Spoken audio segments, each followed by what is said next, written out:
Wow, it's been a heck of a week. I don't really know how to characterize it.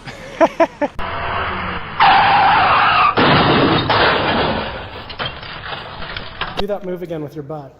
Yeah. It's like, check out my butt. Check it, girl. Come on. Sniff it.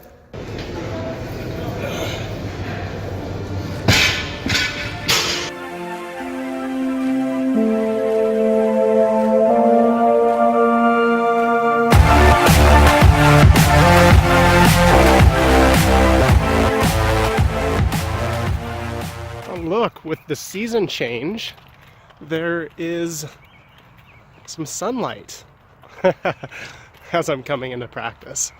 Wow.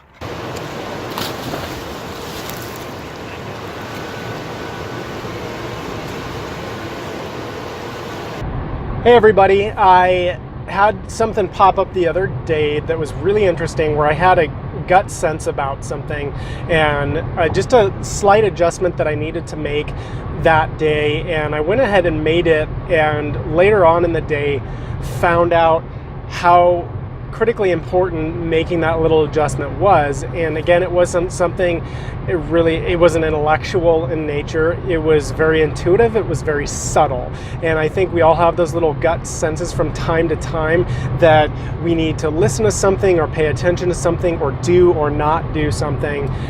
The way we handle those moments is going to really affect us in a profound way, and at least it has certainly in my life. And all the times that I've ignored my intuition, I have paid a dear price for it. Every time I've listened to my intuition, I have found out later on why that was such a good decision. And the same thing happened the other day. Again, historically, I've had many times when I have ignored my intuition and I have paid a dear price for it. And so this time is one of those times when I listened to it and was really proud of that, because again, intuition in its purest form typically goes against what's going on in the outside world. It doesn't make intellectual sense for you to come to the conclusion that your gut is trying to tell you. And the other thing that I would point out is, again, in my opinion, my experience, it doesn't have to do with feeling so much. So a lot of people have a lot of feelings. Do you know some of those people? A lot of emotions, a lot of feelings. I feel like I should do this, and that's not what we're talking about. It's not an emotion. It can have emotions accompany it, but I have always found intuition to be very much like a whisper.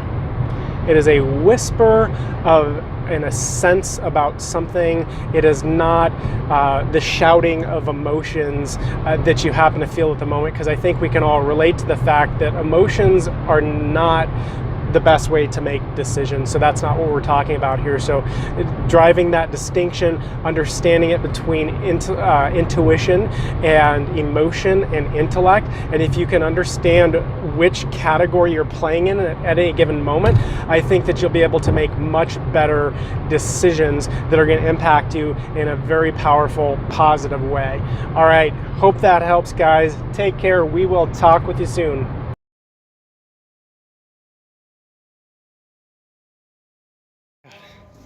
Okay, I almost dropped my phone. Do that move again with your butt. Yeah. It's like, check out my butt. Check it, girl. Come on. Sniff it.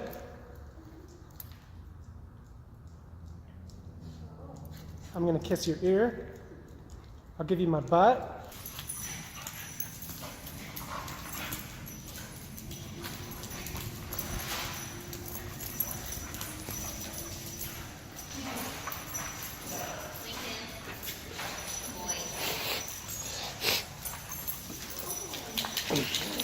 This is Opal playing with Baby Bear.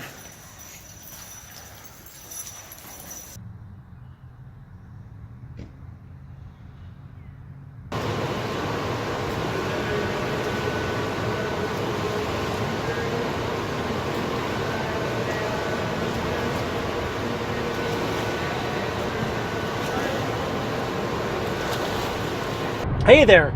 So I had a tip for people on something that I think might be quite beneficial, and here we go. if you have a project that seems kind of daunting in front of you, and it's just a little bit overwhelming when you think about it because there's so many moving parts and there's so much to think about and so many aspects to it, what I would encourage you to do, because what most people do is they just keep ruminating about it and thinking it through in their heads and mulling it over and spinning cycles that way. And I think that can get to a place where it just creates a lot of anxiety and more confusion, and it's unnecessary. But if you'll take this one step, I think this might really help out when you find yourself in that position. What I would recommend is what a client and I just walked through. Actually, he's got a sort of a bigger project, and what we did is we broke it down and we essentially just got it out of his head onto the piece of paper and lining it out and having a stepped process where, like, okay, we know where we want to go, we know what the finish line is, and let's write that down, and then let's work our way back until we can say, okay, here's the first step or series of steps, the phase one, if you will, of this project that we need to do.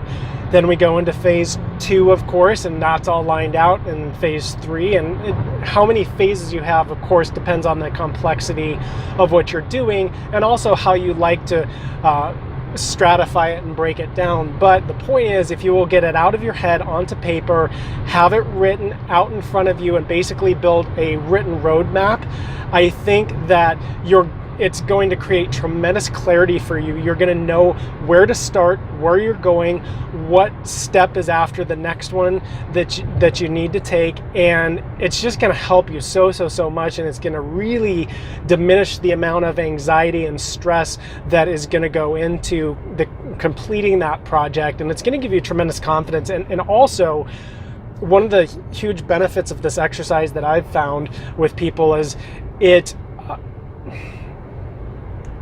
it makes the thing not seem like such a big it's like we build things up in our mind, and when we actually get it out on paper and written down, even if it is a complex, lengthy project, at least we're not blowing it out of proportion, and we also have a roadmap and we know exactly where we're going to go with it. So I'm going to let you guys run, and I'm going to sit here in this traffic jam and I don't know, somehow entertain myself. All right, you guys have a beautiful rest of your day.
right, coming to the end of the week here. Just taking a dog out for a walk for a neighbor. Look how cute she is. Hello.